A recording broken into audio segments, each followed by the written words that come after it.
October 13th, 1939. The cold, gray waters of the North Sea stretch endlessly under a sky thick with clouds, casting a shadow over the German U-boat U-47 as it glides silently beneath the waves. Inside the sub, the atmosphere is tense. In the cramped control room, Captain Günther Prien stands in front of the periscope, his sharp eyes scanning the horizon. The faint hum of the boat's engines reverberates through the steel hull, a constant reminder of their presence in these unforgiving waters. U-47 is about to make history, but the mission Prien is about to undertake is one that could easily lead to his death and the deaths of his crew. It is a dangerous gamble, one that challenges the very core of naval strategy. Prien has been on the seas long enough to understand the risks of war, but this is different. This is an attack that will defy convention and could very well break the British Navy's sense of security in the North Sea. Captain, are you sure about this? Lieutenant Bernd Hinkle, Prien's first officer, asks hesitantly, glancing up at his commanding officer. His voice is a low whisper, as if speaking too loudly might shatter the fragile air of uncertainty that hangs over the boat. Prien does not flinch. His blue eyes remain locked on the periscope as the world outside slowly comes into focus. Scapa Flow, Britain's primary naval base in the Orkney Islands, is within reach. The British fleet, including their pride, the HMS Royal Oak, is anchored here, unaware of the threat lurking beneath the surface. Do you doubt me, Bernd? Prien's voice is calm, almost detached, but there's an edge to it. A steely resolve that leaves no room for hesitation. Hinkle stands straighter, swallowing hard, but nodding. He has never seen Prien so focused, so certain of what is about to happen. He knows Prien's reputation, his ability to command, his brilliant tactics, but this is madness. Attacking the British fleet in their own home port? It's a suicide mission. Prien shifts his gaze, meeting Hinkle's eyes for a brief moment. There is no fear in his expression, only an unshakable confidence. Every man aboard this boat knows the risks. But if we succeed, Bernd, we will change the course of the war. This will not be a battle for the history books. This will be a battle that rewrites them. He moves away from the periscope and begins pacing the narrow space, his boots clicking softly against the metal floor. The crew watches him with a mix of awe and apprehension. They know Prien is a man who leads with his actions, not with words. Yet, as the silence stretches between them, the weight of what he's proposing settles over them like a dark cloud. Scapa Flow. The name alone carries an air of invincibility for the British. The very thought of it is enough to calm any doubt among the Royal Navy's commanders. It is the heart of Britain's naval power, a place where the most formidable battleships and cruisers lie at anchor, protected by miles of water and a ring of islands. It's a place thought to be safe, impregnable to any attack, let alone one from a U-boat. But Prien has studied this harbor in meticulous detail. He knows its geography, its depths, its vulnerabilities. And he knows that the mighty Royal Oak, moored in the center of the harbor, represents the pinnacle of British naval power but also its greatest weakness. The ship, while a symbol of British naval strength, is a target like any other. The key to the success of his plan lies in the element of surprise and, more importantly, speed. Prien steps forward, eyes narrowing as he signals to the sonar officer, Ernst Kummer. The U-boat's engines hum louder as it glides deeper into the waters, inching closer to its target. Kummer's fingers hover above the controls, eyes scanning the sonar screen. All systems are green, Captain. We are clear to proceed. Good. Let's move quickly. Prien's voice is low, steady. He takes one last glance at the periscope, where the silhouettes of the British ships are beginning to emerge from the gloom. His pulse quickens. This is the moment where he can prove that the U-boat fleet is not just a threat to shipping lanes, but to the heart of British naval power itself. As the U-47 approaches, the tension becomes almost unbearable. Prien knows that if they are discovered, they will have no chance of escaping. The Royal Navy's countermeasures are powerful, and Scapa Flow is a well-guarded sanctuary. The Germans know the British will retaliate in full force if they are attacked, but Prien has already calculated the risk. He is counting on one thing: that the British will never expect an attack from below. The Royal Oak sits directly ahead, its massive silhouette looming in the harbor. The light from the distant shore flickers weakly in the distance, barely illuminating the British ship's imposing structure. Prien takes a breath, holding it for a moment, feeling the weight of the decision he has made. This attack will be historic. If they succeed, it will send shockwaves through the British fleet, and the German U-boat force will earn a reputation as a weapon far more deadly than anyone could have imagined. But if they fail, it will mean death for his crew and a devastating blow to Germany's naval capabilities. "We strike now," Prien mutters, his voice resolute, his eyes fixed on the Royal Oak. The plan is set into motion, there is no turning back. The submarine shifts slightly as it prepares to launch its deadly payload, and for a moment, time seems to slow. The men aboard U-47 are poised on the edge of history, not knowing whether they will emerge victorious or fall into the deep waters as forgotten casualties. As Prien stands there, watching the Royal Oak grow ever larger through the periscope, he knows one thing. Today will be the day the British fleet realizes the true threat of the U-boat. The U-47 drifts silently through the waters of Scapa Flow, its engines running at a whisper, every movement calculated with precision. The boat's crew is eerily quiet, each man immersed in his own thoughts, the weight of the mission pressing heavily on their minds. The tension is palpable, the silence only broken by the occasional hum of the sonar system or the creaking of the submarine's hull. Outside, the dark waters are still, the waves undisturbed, save for the occasional ripple from the movement of U-47's fins cutting through the sea. From the periscope, Captain Günther Prien watches the heart of the Royal Navy's fleet with keen eyes, his thoughts racing. The HMS Royal Oak, its massive form anchored safely in the heart of Scapa Flow, is in his sights. Prien knows this is the critical moment, the last point of no return. He stands steady at the controls, calculating the distance and the exact angle for the torpedo strike. His mind is sharp, focused solely on the task ahead. The crew has trained for this, spent countless hours simulating attacks, rehearsing for the moment when they would face real combat. But now, as they are on the cusp of making history, nothing can prepare them for what comes next. In the distance, the Royal Oak is clearly visible, a colossal battleship, a symbol of British strength, surrounded by several smaller vessels. The British Navy has placed all its confidence in this harbor, its fleet's most secure stronghold. Yet, here they are, 180 feet beneath the surface, ready to strike at the very heart of the British Empire. "How much closer are we?" Prien asks, his voice calm but tense with anticipation. "Less than 500 meters, Captain," comes the reply from Lieutenant Hinkle, standing at the sonar console. His hands tremble slightly as he adjusts the readings. He can feel the weight of the mission on his shoulders. The boat, the crew, and their very lives rest on this one attack. "We won't get a second chance. When we fire, make sure it counts." Prien's voice is quiet but firm, with a touch of authority that brooks no argument. In the dimly lit control room, the crew holds their breath as the boat inches closer to the target. Through the periscope, Prien sees the Royal Oak more clearly now. The mighty British ship, its towering superstructure and formidable guns, seems almost out of place in the peaceful waters of Scapa Flow. To Prien, however, it is simply another target, one that represents the strength of the British Navy, and one that he intends to strike down. The attack is bold, unorthodox, and highly dangerous.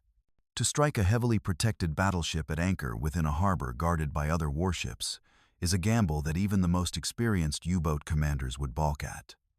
But Prien is not like the others. He has studied the Royal Oak's defenses and knows that, despite its size, it is not invincible. Its flanks are vulnerable, its defenses overstretched. He has already made his plan. There is no turning back now. Prien waits, watching as the U-47 silently drifts closer. The seconds tick by with excruciating slowness. The crew remains still, each man silently praying that this mission will succeed, knowing that if it doesn't, they will pay the ultimate price. As U-47 comes within firing range, Prien gestures sharply toward the torpedo officer, Johann Schmidt. Schmidt nods and adjusts the torpedo settings with a mechanical precision born from years of training. The men at their stations are ready. Their lives now depend on the quiet execution of this moment. Fire the torpedoes. Prien orders, his voice steady as a rock. The cold metal buttons on the control panel are pressed, and U-47's torpedoes are unleashed into the waters. The sound of the launch is barely audible beneath the submarine's hum. The torpedoes cut through the water with deadly accuracy, heading straight for the Royal Oak. The minutes that follow feel like hours. Every member of the crew is glued to their station, their eyes focused on the sonar and the periscope. The tension is unbearable as they await the inevitable impact. Prien feels his pulse quicken as he watches the Royal Oak in the periscope's lens. It seems so large, so powerful, but now it's just a target they've already struck. Boom! The first torpedo hits. The explosion sends a violent shockwave through the water, shaking U-47's hull with such force that the crew can feel it in their bones. The control room erupts in a chorus of exclamations as the second torpedo strikes the Royal Oak's side. The British ship is hit hard, and immediately, flames begin to lick the sky. The fire is massive, a violent burst of orange and red that lights up the night like an angry Sunday. The crew of U-47 watches in stunned silence. For a moment, time seems to stop as the enormity of what they've just done sinks in. Prien's heart races, but his face remains impassive. He cannot afford to show any emotion now. They've done the impossible, but they're not done yet. He turns to Hinkle, who is already reporting the damage. Direct hits. The Royal Oak is burning. She's sinking. Keep us steady, Burned, Prien says, his tone almost calm. He's already thinking ahead. The mission is far from over. The British will retaliate. But for now, he allows himself a brief moment of satisfaction. They've achieved the impossible, but as the flames from the Royal Oak rise higher into the night, a deeper fear begins to grow. The British will not let this attack go unanswered. The counterattack will come soon, and it will be relentless. Prien knows they must escape quickly or face the full wrath of the Royal Navy. Prepare to dive deep. Full speed ahead. Prien orders, his eyes never leaving the periscope. U-47 begins its evasive maneuver, the crew working frantically to avoid detection. The sinking of the Royal Oak will send shockwaves through the British Navy. But for now, Prien knows they must disappear into the depths before the hunt begins. As the submarine plunges deeper into the safety of the open sea, the crew breathes a collective sigh of relief, but Prien's mind remains focused. This is only the beginning. They've taken their shot, but they must now escape before the British can strike back. The night is far from over, and Prien knows the hardest part of the mission has only just begun. The weight of the previous night's attack still hangs heavily in the air, but Captain Günther Prien remains unshaken. As the U-47 slips deeper into the dark waters of Scapa Flow, the enormity of their success begins to sink in. The HMS Royal Oak, one of the most formidable warships in the British fleet, lies sinking at the bottom of the harbor, flames still licking the sky. The thunderous explosions from their torpedoes are already echoing through the night, and the British fleet is in disarray. But this is not the time for celebration. Prien's focus never wavers. The Royal Navy will respond swiftly. U-47's mission isn't over until they've escaped this enemy stronghold unscathed. The crew of U-47 moves with practiced efficiency, each man fulfilling his role, his movements nearly instinctive. Lieutenant Bernd Hinkle, the first officer, keeps a sharp eye on the sonar, constantly scanning for any sign of the enemy. Meanwhile, Lieutenant Johann Schmidt, the torpedo officer, checks the systems again, ensuring their path is clear. Their hearts beat in sync, the fear of imminent retaliation pushing them to move faster, to be more precise. Prien stands at the helm, hands gripping the controls. He knows this moment will define his legacy if they make it out alive. Prepare for evasive maneuvers, he orders sharply, his voice betraying no fear. Every second counts. But despite his outward calm, there is a flicker of doubt in the back of his mind. He has never attacked a fleet so well defended, so well entrenched. The Royal Navy will not stand idly by after this bold strike. His U-boat, barely 200 feet in length, is no match for the British warships that will soon be closing in on them. He expects planes, destroyers, maybe even heavier submarines to hunt them down. U-47's thin metal shell will offer little protection against the might of the Royal Navy. The mission to sink the Royal Oak has been a tremendous success, but it's the escape that will test their true mettle. As Prien orders U-47 deeper into the waters of Scapa Flow, the U-boat's sonar hums steadily, and the vessel begins its calculated evasion tactics. The plan is simple. Dive deep, keep quiet, and slip out of the harbor undetected. There is no room for error. The British will be searching high and low for U-47, but the sea is vast, and the U-boat's natural environment is its best ally. Prien's skill as a commander will have to carry them through. Minutes stretch into what feels like hours. Every shift in pressure, every vibration beneath their feet sends waves of tension through the crew. Prien watches the periscope, scanning for any signs of enemy vessels, anything that might give away their position. There is nothing but dark water and the occasional flash of distant fires from the Royal Oak. "Captain, we have incoming contact." Hinkle's voice is tight, the strain in his tone palpable. "One ship. It's coming our way." Prien's eyes narrow as he turns to the sonar display. A faint echo is detected, one of the British destroyers sent to patrol the area. It's a formidable threat. The destroyer's speed and firepower far exceed that of U-47. One wrong move, one mistake, and this could all be over. "Ready the torpedoes. Prepare for another strike if necessary." Prien orders. The words come out more as a reflex than a true plan. They cannot afford to be caught. U-47 must get out of Scapa Flow, and quickly. But his mind is already calculating the possibilities. The Royal Navy will stop at nothing to track them down. They'll scour the waters for days if needed. They know they've been struck, and they know exactly where. The crew's eyes are glued to the sonar as the approaching destroyer draws nearer. The tension in the air becomes suffocating. Schmidt, who has been preparing the torpedo system, stands ready. A bead of sweat drips down his forehead, but his hands remain steady. The crew holds their breath as the destroyer's sonar ping grows louder. It's closing in fast. "Depth charge is imminent," Hinkle suddenly cries out. "Down! Full speed down!" Prien orders, his voice steely and commanding. U-47 plunges deeper into the depths of Scapa Flow. The boat shudders as the pressure builds, the crew bracing for the worst. The destroyer is above them, now just a few hundred meters away. The depth charges will drop any second. Prien feels his pulse quicken, but he remains resolute. He knows that if U-47 is hit, it will be the end. But they must stay the course, no turning back. Boom! The first depth charge explodes above them, the shock waves reverberating through the water. U-47 jolts violently, the hull groaning under the strain, but it holds. The crew holds their breath, the fear in their eyes barely concealed. They know they can't survive many more of these hits. But Prien's orders are clear. Dive deeper. The deeper they go, the more difficult it will be for the destroyers to reach them. The second charge explodes, this time with a thunderous force that rattles the very foundations of the boat. The crew is thrown off balance, and a few men tumble to the floor, but Prien doesn't waver. His eyes are fixed on the controls as the submarine plunges deeper into the ocean's black abyss. They have one shot at escape, and it's slipping away.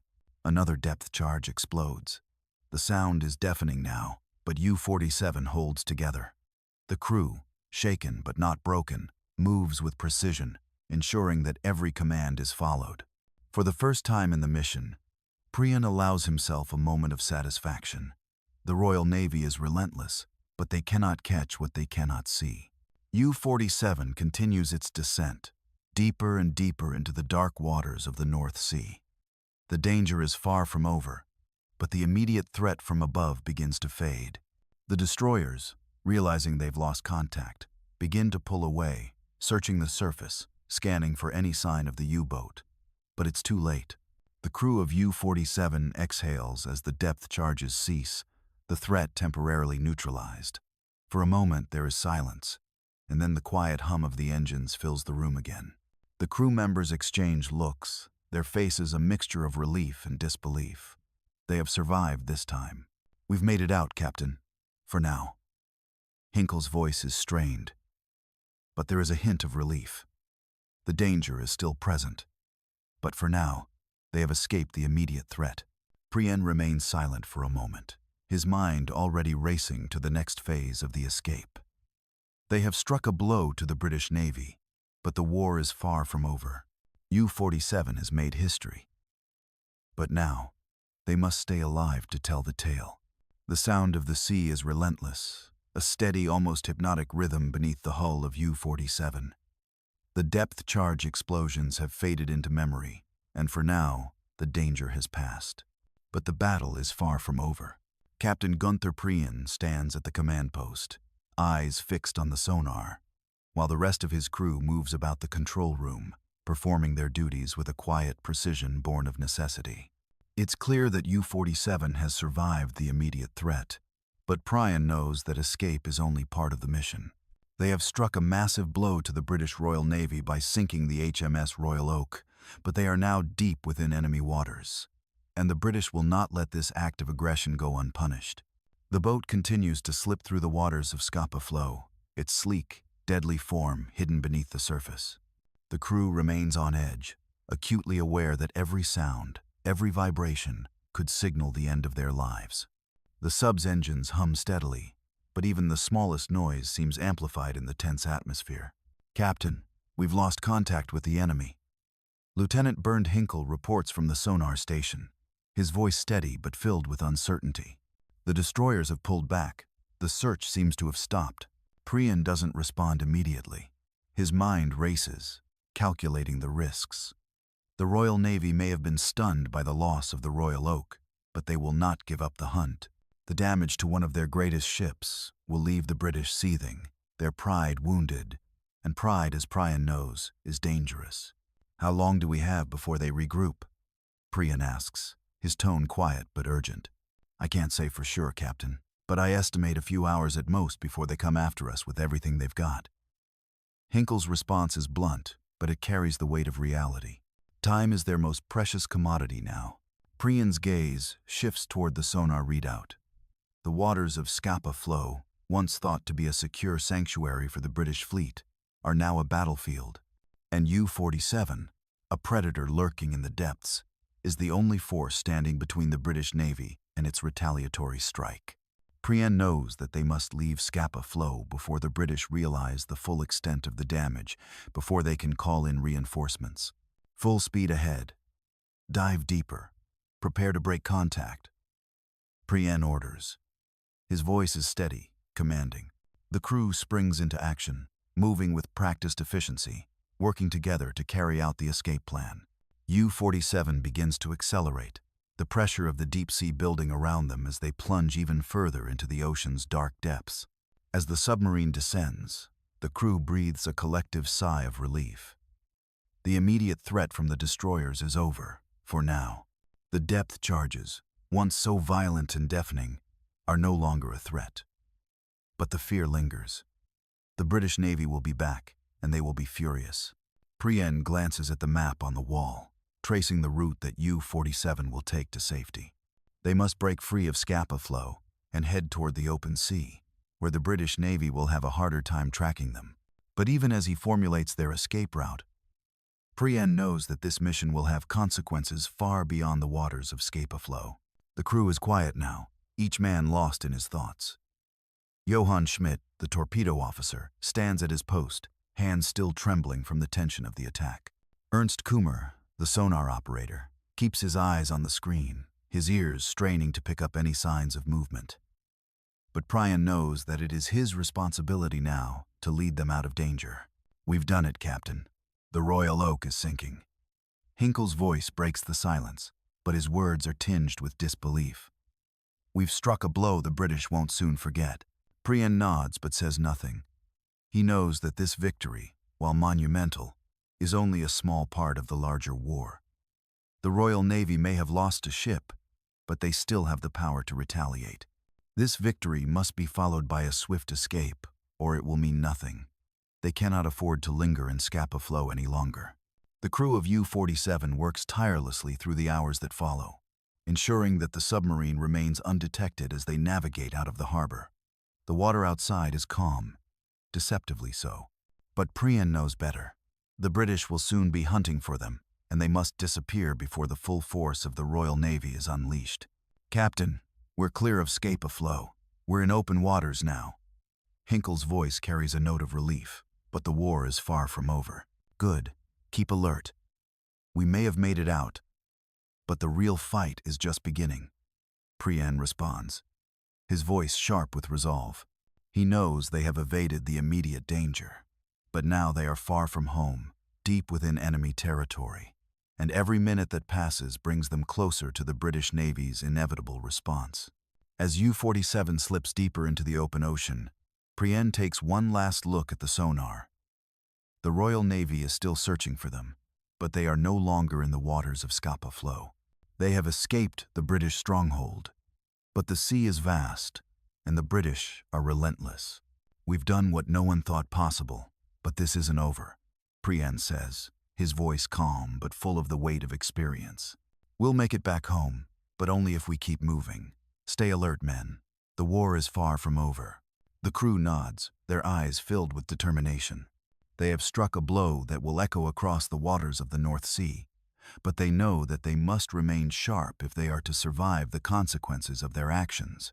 The British are coming, and they will stop at nothing to hunt down the men who dared to strike at their pride. As U-47 continues its journey through the vastness of the sea, one thing is certain.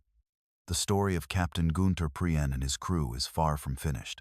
They have made history, but now they must survive it. Hours pass as U-47 slices through the open sea, its hull cutting through the water with deadly precision. The crew remains alert, their eyes scanning the sonar, their hands ready on their stations. The escape from Scapa Flow has been successful, but the mission is far from over. The British Navy may have lost one of its most important battleships, but they are not known for their mercy. Captain Günther Prien stands at the helm, his mind focused, his hands steady on the controls. The sea outside is calm, the waters dark and endless, but beneath the surface, danger still lurks. The Royal Navy will not let this attack go unanswered, and Prien knows that he has only moments before the full wrath of the British Navy is unleashed upon them. Captain, we've broken contact with the British forces, Lieutenant Bernd Hinkle reports, his voice tense but filled with hope. The destroyers have moved out of range and we are no longer being pursued. Prien does not react at first, his expression unchanged. He knows that the immediate danger is past, but this is not the time to relax. U-47 has been in enemy waters for too long, and it cannot afford to linger. They need to get back to friendly waters, to safety, and they need to do so before the British can regroup. Keep the speed steady, Bernd. We'll need to stay alert for as long as we're in these waters. Prien's voice is calm, but there's an underlying urgency to his words.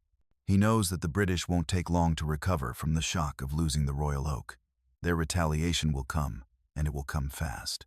The crew remains on edge, their eyes constantly scanning the horizon and the sonar screen for any signs of pursuit. Every sound, every shift in the water is a potential threat. For a moment, the U-boat feels like it is suspended in time, floating in the middle of the sea, with nowhere to hide and no clear path ahead. Captain, we have a contact. The voice of Ernst Kummer, the sonar operator, cuts through the silence. The tension in the control room spikes. Everyone freezes, eyes glued to the sonar screen. The faint echo on the display grows stronger. What is it, Ernst? Prien demands, his voice sharp. It's another ship, Captain, Kummer replies. His hands fly over the controls as he refines the sonar readings. It's a destroyer, close by. A cold shiver runs down Prien's spine. The destroyers are back. It's only a matter of time before they pinpoint U-47's location. The British have learned their lesson this time. They will not underestimate the power of the U-boat. How far away is it?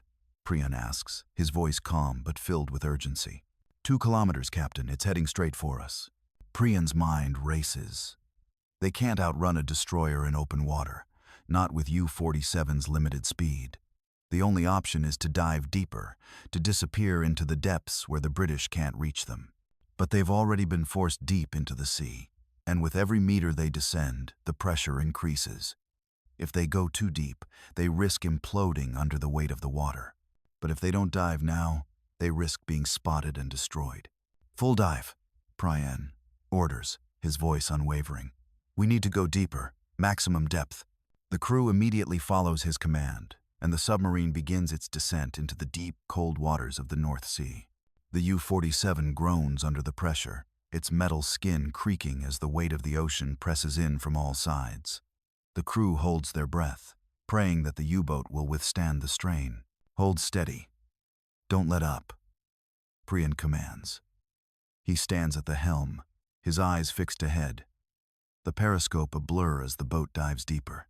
The lights flicker in the control room, and the hum of the engines becomes a distant, almost imperceptible sound. They are now submerged at a depth where the British destroyer will struggle to follow, but they are also pushing the limits of their vessel. The pressure builds as U-47 continues its descent. The deeper they go, the more difficult it becomes to hear the sounds of the sea, and the more disorienting the isolation becomes. The crew's movements become slower, deliberate. Every man knows that they are facing a challenge unlike anything they have encountered before.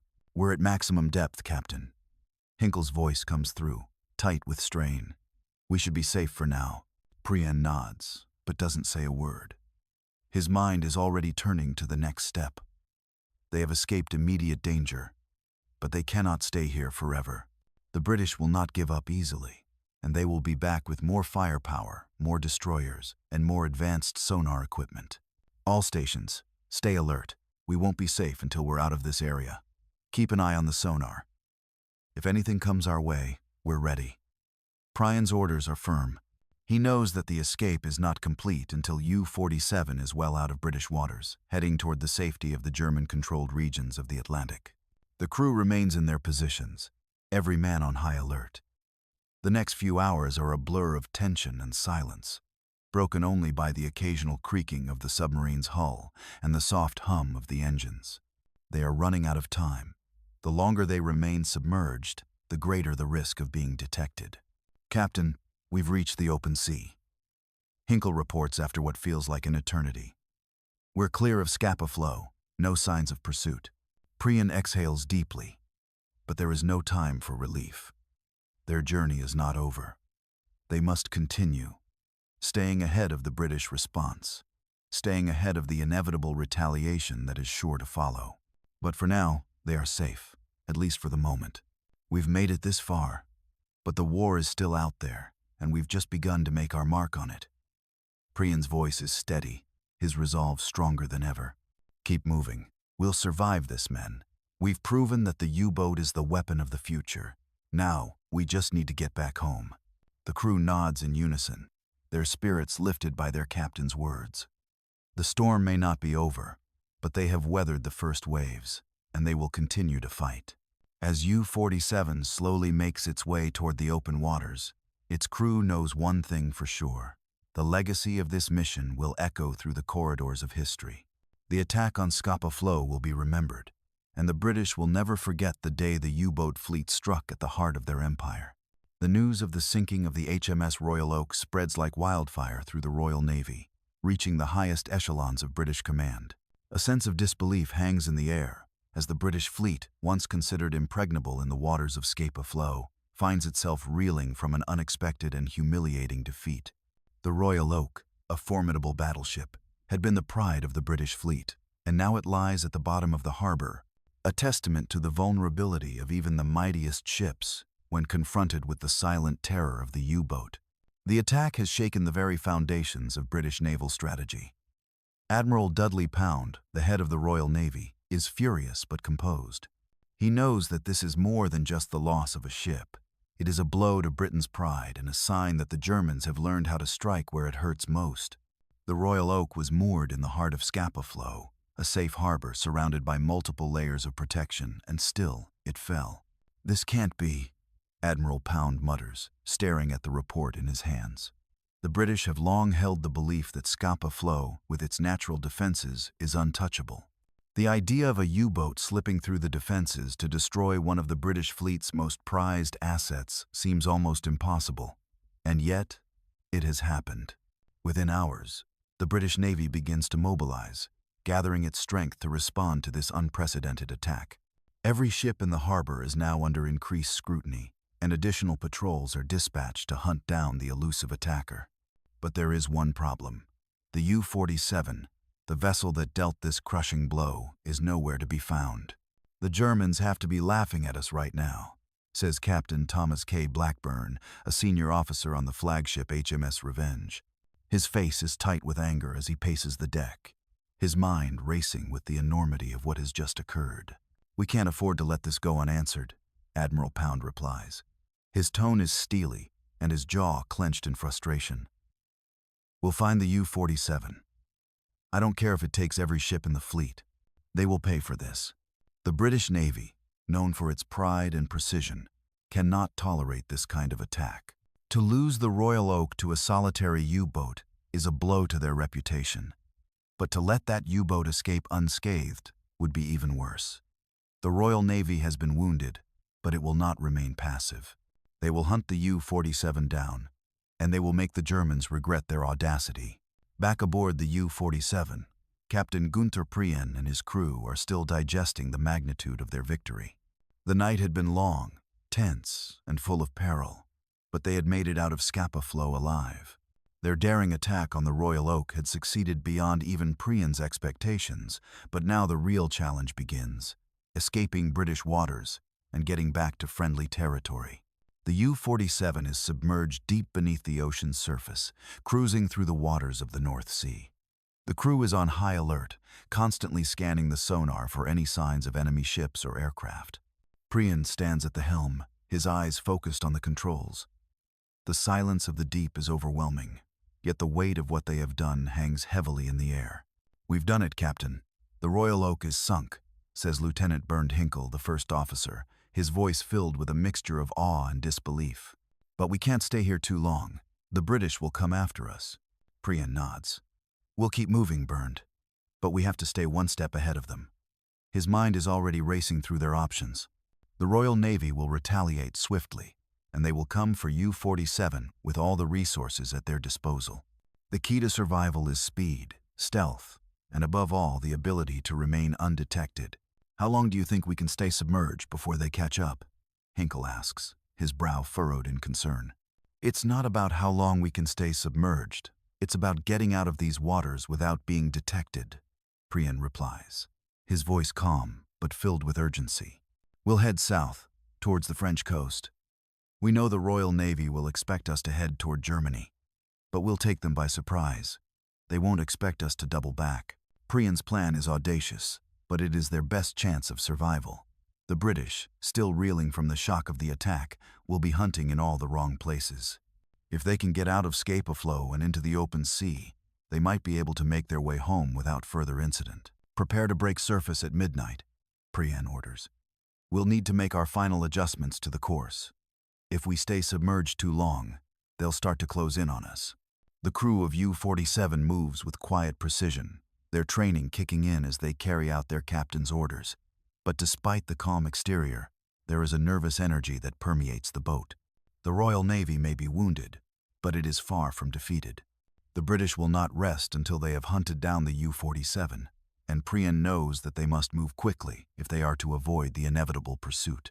As the night stretches on, the crew of U-47 holds its breath, waiting for the right moment to break the surface. The waters of the North Sea seem deceptively calm, but they are still a battleground. The hunt for U-47 has only just begun.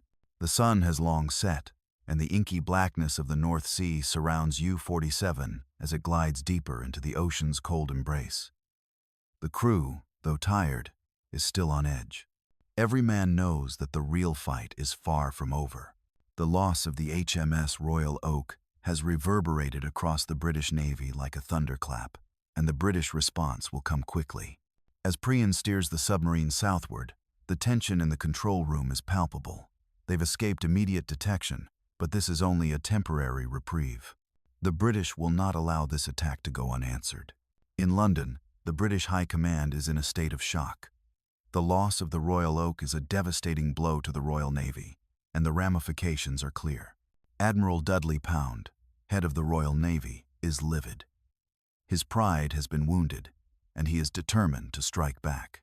The attack on Scapa Flow is a bold and unexpected move, and the Germans will pay for their audacity. "We cannot let this go unpunished." Admiral Pound's voice is firm. and his eyes narrow as he paces back and forth in the war room. His hands are clasped behind his back, but his mind is racing with thoughts of how to retaliate. He knows that the Germans have struck a devastating blow, but they have also exposed themselves. The Royal Navy's response must be swift, precise, and overwhelming. Find that U-boat. No stone unturned. We will not rest until we track down U-47. His words echo in the room, and the officers around him nod in agreement. The order has been given, and now the hunt is on. The British Navy will pull every available ship, plane, and resource to track down the attackers. It is no longer a question of when they will find U-47. The only question left is whether the Germans can escape before the Royal Navy closes in. Back aboard U-47, Captain Günther Prien feels the weight of the mission pressing down on him. The submarine has now broken free of Scapa Flow and is heading south, away from the scene of their audacious attack. But the threat is far from over. Prien knows the British will be hunting them relentlessly, and their window of opportunity is rapidly closing. The tension in the control room is thick as the crew waits for their orders. Every man knows that their survival depends on their ability to stay hidden, to slip through the fingers of the British Navy before they're found. "Captain, we're in open waters now," Lieutenant Bernd Hinkle announces, his voice tense but filled with hope. "We should be clear of Scapa Flow, but we've still got a long way to go before we're out of British waters." Prien nods, his mind racing. The danger of being pursued is ever present, but they've made it this far. Their survival depends on speed and discretion. The British Navy is still in a state of disarray, reeling from the loss of the Royal Oak. But Prien knows they will rally quickly. He cannot afford to let his guard down, not even for a moment. "Steady as she goes, Bernd. We can't afford to slow down." Prien's voice is unwavering. The submarine cuts through the water at full speed, the sound of the engines a constant reminder of the perilous mission they are undertaking. "Keep the sonar on full alert. We need to know if anything's coming our way." Hinkle's eyes remain fixed on the sonar screen, his hands moving over the controls with practiced ease. For the next several hours, the crew remains on high alert, scanning the sea for any signs of the British response. They know it is coming, but they cannot predict when or how. The fate of the U-47 rests in their ability to stay hidden. As Prien stands at the periscope, his thoughts are interrupted by a faint, familiar noise. The submarine's engines hum louder as they speed forward, but there is another sound now, a high-pitched whine in the air. Prien's heart skips a beat as he realizes what it is. "Airplane," he mutters under his breath, his eyes narrowing as he scans the sky through the periscope. "Get us lower now." In an instant, the U-47 begins to descend deeper into the ocean. The crew moves quickly, their training kicking in as they prepare to evade the aircraft overhead. The submarine's hull groans under the strain as they push it deeper into the water. The noise of the airplane grows louder, and for a moment, it seems like time itself has slowed. The crew holds their breath, hoping that the aircraft will not spot them. "It's a British patrol plane, Captain," Ernst Kummer reports from the sonar station, his voice tight with anxiety. "It's moving closer." Prien grips the controls harder, his face set in a mask of determination. He knows that if the plane spots them, it will be the end. The British will use their bombers and depth charges to destroy the U-47. But for now, they are still out of sight, the submarine sinking deeper into the depths. "Full speed down now," Prien commands, his voice sharp. The submarine plunges further into the water, racing against time and the British plane above. The roar of the aircraft fills the air, but the submarine continues its descent, deeper into the cold darkness of the sea. The crew can only pray that they've gone deep enough, that the plane will lose their trail. Finally, the sound of the aircraft fades, and with it, the crew exhales collectively. They've avoided detection for now. But Prien knows that this is only a temporary reprieve. The British Navy will not stop until they have U-47 inches their sights. "Well done, men. Stay focused," Prien says, his voice steady, despite the tension in the air. "We're still alive, but we're not out of danger. Keep your eyes on the sonar. We'll be in open waters soon, but the hunt has just begun." The crew nods, their faces a mixture of relief and resolve. They have evaded the immediate threat, but they know that the British will come for them again. And when they do, U-47 must be ready to fight or flee. As the submarine glides deeper into the sea, the hunt continues on both sides. The battle between the U-47 and the Royal Navy is far from over, but Prien and his crew are determined to survive, to see this mission through. The Royal Navy may be hunting them, but they've already made history. The world will soon know the name Günther Prien and the daring attack that changed the course of the war. U-47 slices through the waters of the North Sea like a shadow, its sleek form barely visible beneath the surface. The submarine has now been submerged for hours, its engines humming steadily as it moves farther from Scapa Flow, deeper into the open ocean. The crew is exhausted, their nerves frayed, but they cannot afford to rest. The Royal Navy's retaliation is imminent, and they are now well within the reach of British forces. Captain Günther Prien stands at the helm, his eyes locked onto the periscope. The familiar surroundings of the control room are quiet, but the weight of the mission presses heavily on him.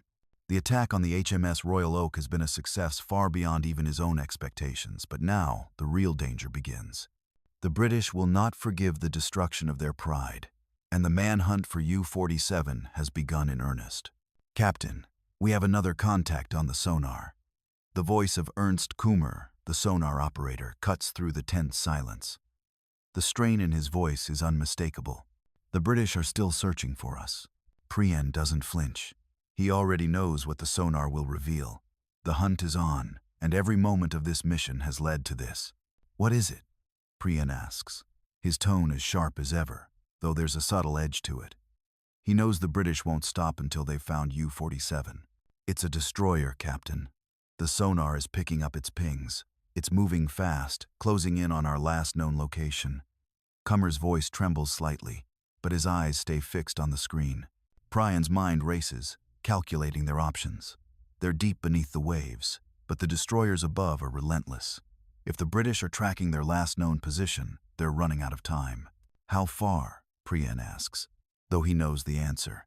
The question is rhetorical. Every second counts. 2 kilometers. The destroyer is getting closer. Prien grips the controls tighter. This is the moment that will decide whether U-47 survives or becomes another victim of the relentless British pursuit. He can feel the pressure mounting as the crew springs into action. They've evaded the immediate dangers, but now they must navigate through the deep waters with care, avoiding detection by the ever-approaching British forces. Steady as she goes, Bernd. We need to keep our distance. We can't let them close the gap. Prien orders calmly, though inside, his mind is already calculating their escape route. Lieutenant Bernd Hinkel, the first officer, nods as he adjusts the speed of the submarine, carefully navigating it through the cold, dark sea.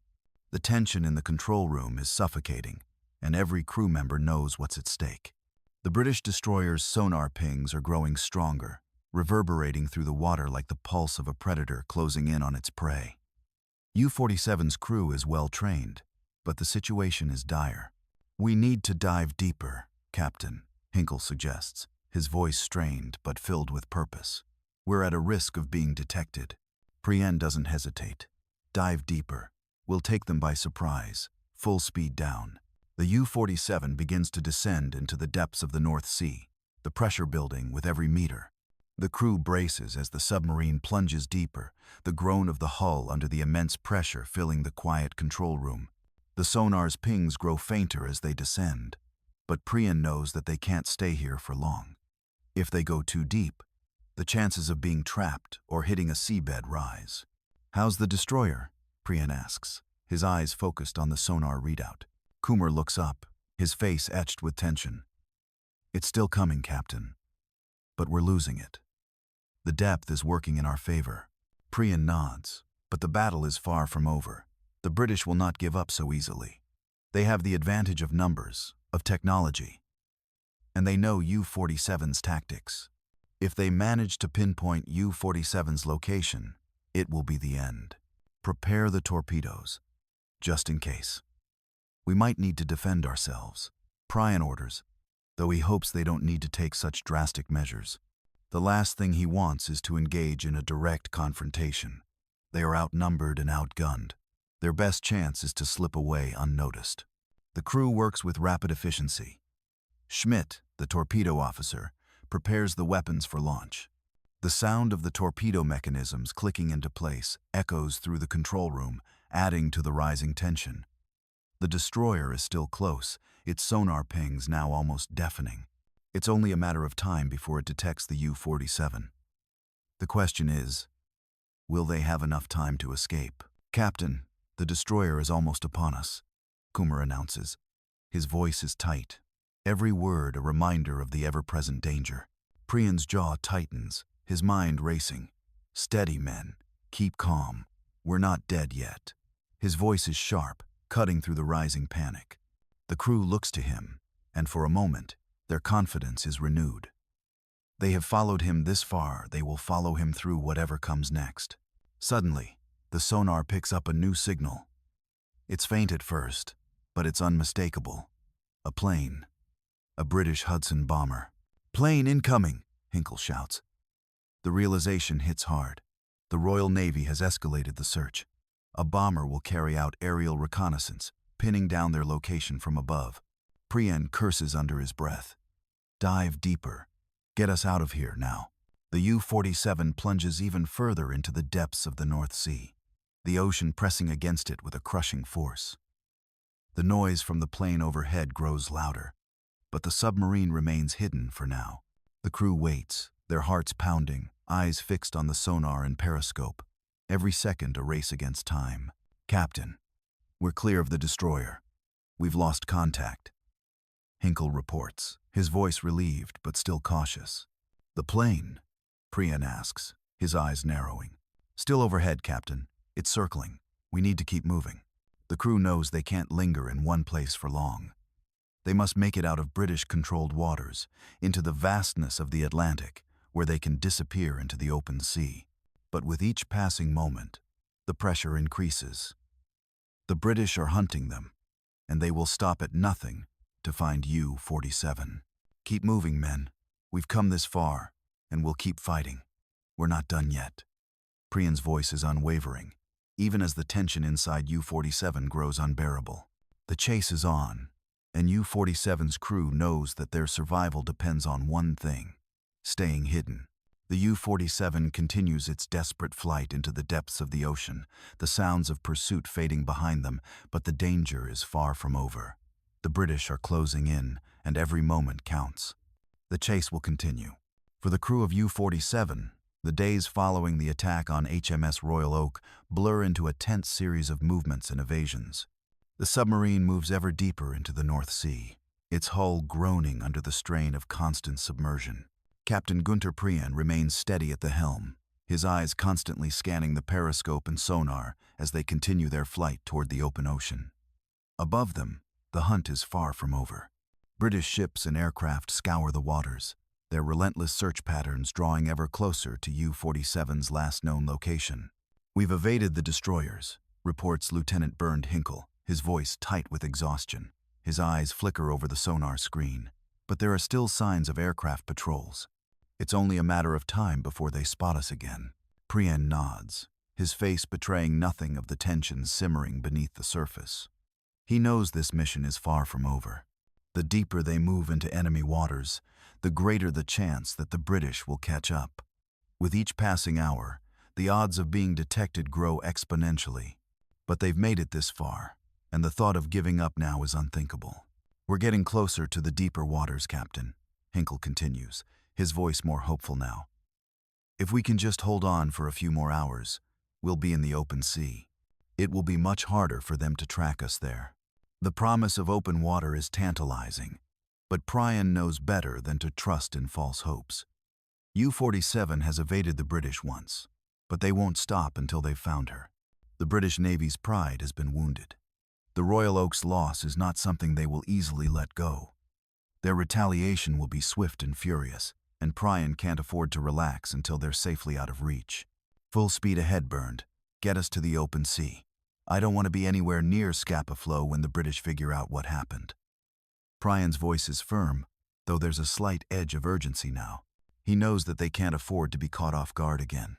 The crew works quickly and quietly, following Prien's orders with disciplined precision. Johann Schmidt, the torpedo officer, checks his systems one last time, ensuring that the weapons are locked and ready, should they need to defend themselves. He looks at Prien, but there's no need for words. They all know what's at stake. For hours they continue their journey, the sub's engines humming steadily as it moves through the frigid, dark waters. The crew holds their breath, waiting for the next signs of danger, knowing that even the slightest mistake could lead to disaster. The radar pings from the British patrol planes are like distant thunder in the distance, growing fainter with each passing minute. But they are never truly gone. The hunt is always there, lurking just beyond the horizon. Then suddenly, Ernst Kummer at the sonar station speaks up. "Captain, there's a change in the sonar readings. A new contact." Prien's heart skips a beat. He moves swiftly to the sonar console, scanning the readings himself. The signature is unmistakable. Another destroyer coming in fast, closing the distance. The British aren't done yet. "How far?" Prien asks, his voice steady despite the growing anxiety in his chest. "Just over a kilometer, Captain. It's moving quickly. It's a fresh one. They've sent reinforcements." Prien's mind races. They're close. So close to the open sea. The British are desperate to track them down, but they have no idea just how much danger they're in. U-47 is still fast, still capable of disappearing beneath the waves, but it can only outrun them for so long. "Prepare to dive," Prien orders without hesitation. The submarine begins its descent, moving deeper into the abyss. The pressure around them mounts as they plunge into the dark waters. The crew braces for the familiar groaning of the hull under pressure. "We can't dive too deep, Captain," Hinkle warns. "If we go too far, we'll risk damaging the hull." "We don't have the luxury of making mistakes now." Prien nods, but his mind is already calculating the best course of action. If they can dive just deep enough, they can evade the destroyer. But they can't afford to stay at maximum depth for long. "Let's go to 150 meters. We'll stay there until the destroyer passes. Then we'll climb again and head for the open sea." The crew follows his orders, the submarine descending deeper, the sounds of the world above becoming muffled and distant. The pressure is immense, but the U-47 holds firm. This is the moment they've been preparing for, the moment that will define whether they live or die. Hours pass as they remain submerged, the destroyer's sonar pings slowly fading away. The crew is on edge, waiting for the slightest sign that the British are no longer searching for them. The tension in the control room is suffocating. Every man is aware that they have entered a deadly game of cat and mouse. The British are determined to catch them, but U-47 is determined to escape. Then, as if in response to the deafening silence, Kummer speaks again. His voice, though faint, is filled with relief. "Captain, the destroyer has passed. We're clear." A collective sigh of relief escapes the crew. They've made it. For now, they are free. Prien exhales deeply, his grip on the periscope loosening. He knows the battle isn't over, but they've won this round. The destroyer has passed, and they are one step closer to freedom. "Well done, men. But we're not out of the woods yet. We still need to get to the open sea. Keep your stations tight." Prien's voice rings out, steady and firm. The crew gets to work immediately, continuing their journey toward safety. U-47 begins to rise slowly from its depth, the pressure easing as they ascend toward the open waters. The engines hum louder now as the submarine surfaces, and the crew breathes a quiet sigh of relief. The hunt is not over, but for now, they have won. Prien stands at the helm, his eyes on the horizon, knowing that their escape is only temporary. The British Navy will keep searching, but they've survived. For now, the world above is endless, and U-47, now out of the deepest parts of the North Sea, glides steadily toward the open waters of the Atlantic. The ominous threat of British destroyers and patrol aircraft still looms, but for now, they are safe.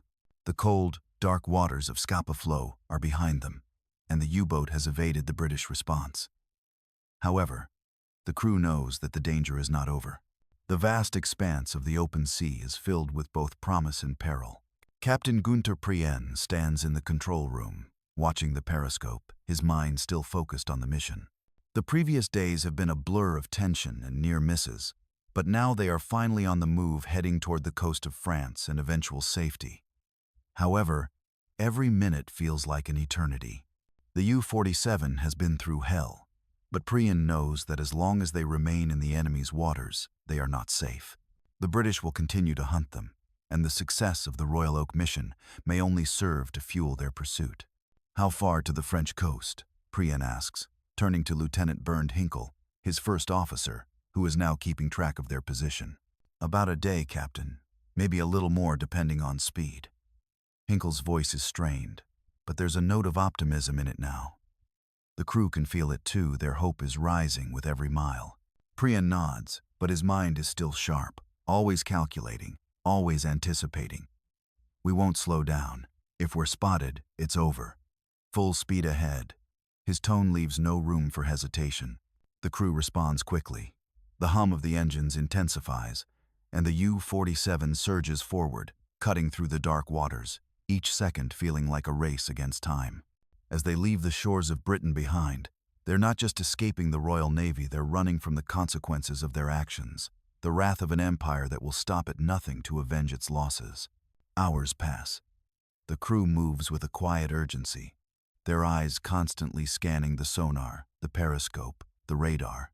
They are like ghosts in the water, hoping to slip unnoticed through the cracks of the British naval patrols. But even as they push forward, Prien can't shake the feeling that the British are closing in. It's the fear of being found that keeps the crew tense, keeps them watching, waiting. Captain, we have a new contact. Ernst Kummer, the sonar operator, speaks up, his voice betraying the anxiety in his chest. It's a large ship, heading our way. Prien's heart drops. The crew holds their breath, eyes darting to the sonar screen. They are still too close to the British-controlled waters. A large ship means a destroyer or possibly a battleship. The situation is critical. They've come so far, but one mistake could end it all. How far? Prien asks, his voice steady but laced with tension. 2 kilometers. Closing fast, Captain. Kummer's voice is almost a whisper, and in the silence of the control room it sounds deafening. The crew moves with practiced precision. Schmidt checks the torpedo systems once more, though Prien knows they can't afford to fight. The destroyer, if it finds them, will mean certain death. They need to get out of range fast. Down, Bernd. Dive deep, Prien commands. Maximum depth. The U-47 responds instantly, the engines shifting as the submarine begins to sink deeper into the ocean, the pressure increasing as they move away from the surface. The hum of the engines seems to grow fainter as they descend further, the water surrounding them becoming darker and colder. Keep an eye on the sonar, Ernst. We need to know if it's following us. Prien orders, never breaking his focus. For a moment, there's only the sound of the submarine's descent, the groaning of metal under pressure, and the quiet hum of the crew moving in synchronized motion. They have done this before, sinking into the depths to avoid detection, but it never gets easier. Every minute spent submerged is a minute closer to being detected. They have one shot at this. It's still there, Captain. It's coming closer. Kummer's voice cracks, his fingers nervously hovering over the sonar controls. We need more depth. Prien clenches his jaw, the tension in his muscles palpable. The decision is clear. The deeper they go, the harder it will be for the British to track them, but they cannot risk going too deep. The U-47 is a finely tuned machine, but it has its limits. If they push it too far, the consequences could be catastrophic. Full speed down. We'll go as deep as we can without exceeding the limits. Prien commands, his voice low but firm. The crew moves quickly, and the submarine dives deeper into the ocean's depths, every meter feeling like a lifetime. We've lost them, Captain. The sonar ping has stopped. Kummer finally reports, the relief in his voice palpable. For a moment, there's a collective exhale among the crew. They've done it again. The destroyer has passed, unaware of the U-47 lurking beneath the waves. We're safe for now. But don't relax, Prien warns, his eyes scanning the depths, his mind still sharp. The British will be back. They won't give up. We need to get to the French coast, and we need to do it quickly. The crew nods in unison. They know the danger is far from over. Every second spent in these waters brings them closer to being discovered. The British won't stop hunting, and neither will Prien. He can't afford to fail, not now. Not after everything they've sacrificed. Prepare for surface once we're clear. We're heading for France. Prien's voice is calm, but there's an unspoken resolve behind it. This mission will end on their terms. As the U-47 rises slowly from its depths, the crew remains focused, every man acutely aware of the danger that still looms. The surface of the sea is ahead, and the French coast is in sight. But even as the U-47 emerges into the open waters of the Atlantic, the pursuit is not over. It will be a long, dangerous journey home, and they will have to outwit and outrun the British at every turn. The fate of the U-47 and the men aboard her is still hanging by a thread. The waves of the Atlantic are a welcome sight to the crew of U-47. After days of evading the relentless pursuit of the British Navy, the submarine now glides through the open sea, its hull cutting through the water with newfound ease. The pressure of being hunted, of constantly feeling the threat of British destroyers and aircraft bearing down on them, begins to lift as they edge closer to the French coast.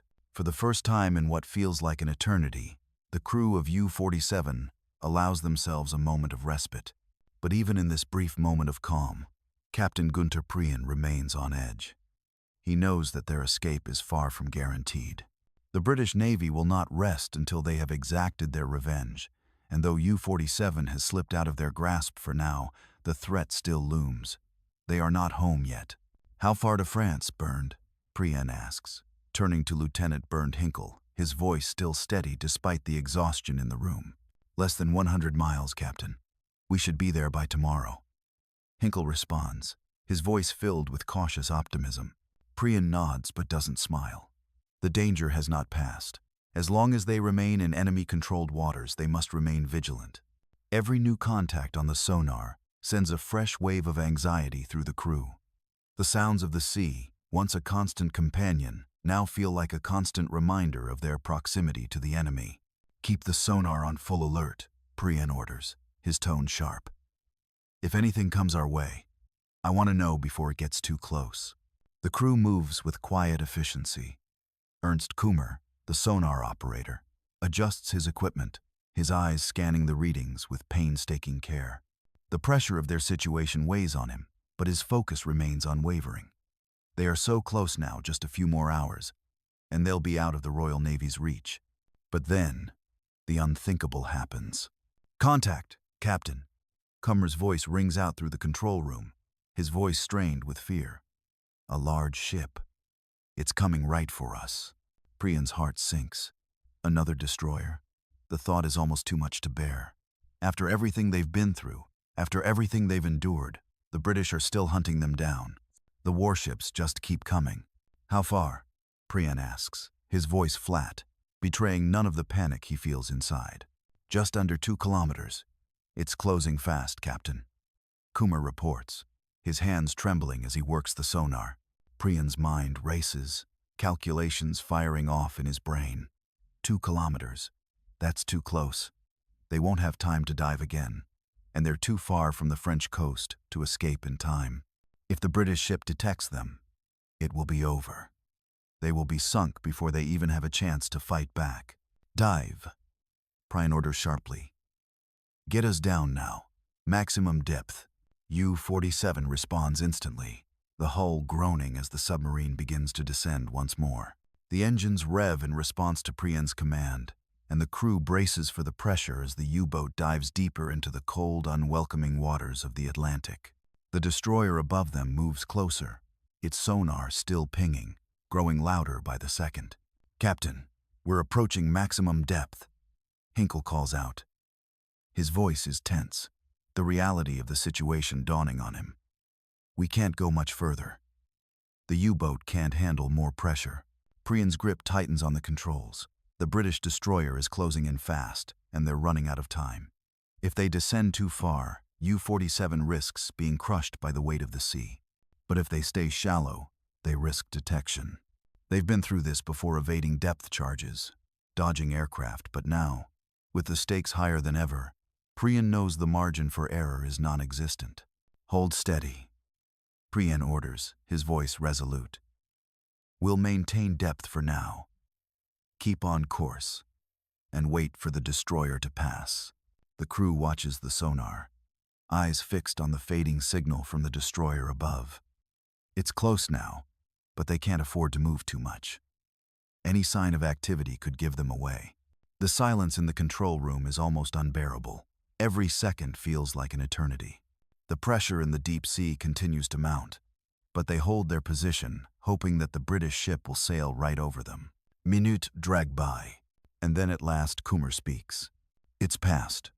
We're clear, Captain." A collective sigh of relief sweeps through the crew. The destroyer has passed, and for now, U-47 is safe. The tension that had been building for what felt like hours lifts, though the war is far from over.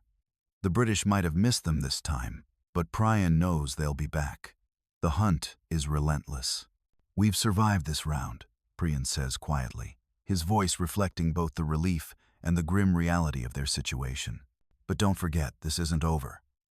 We need to make it to the French coast, and we need to do it without drawing any more attention to ourselves." The crew nods in agreement. The attack on the HMS Royal Oak has proven their strength, but it has also marked them as a target. The British Navy will not stop until they have found U-47 and destroyed it. Prien's resolve hardens. "Get us moving again. We'll stay just deep enough to avoid detection, but no more. We don't need to make any more waves. We need to reach safety."